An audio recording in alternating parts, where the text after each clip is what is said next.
Umangat na.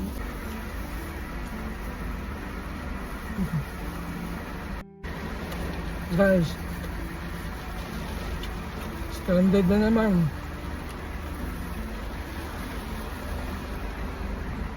Namin isang hiraw pabalik. Kumpulan lahat.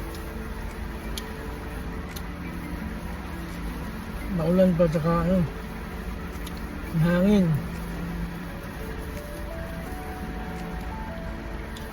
Ito, nakapila kami dito para sa susunod na barko. Ito, nag-dinner na kami dito sa loob ng sasakyan.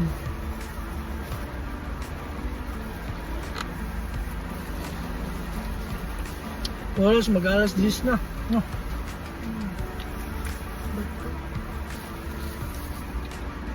Mag-alas 10 na.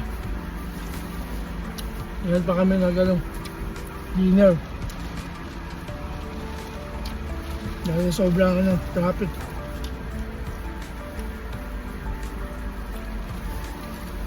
Ngayon lang kami naghanap ng tamang time para kumain kasi waiting na kami.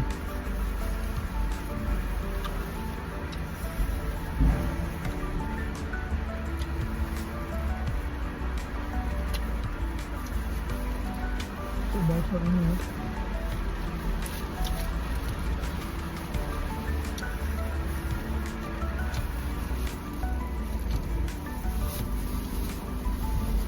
Tamang kain lang dito sa kotse.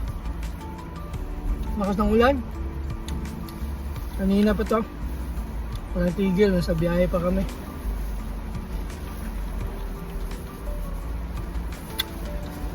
So pagkatapos namin kumain, papahinga lang kami.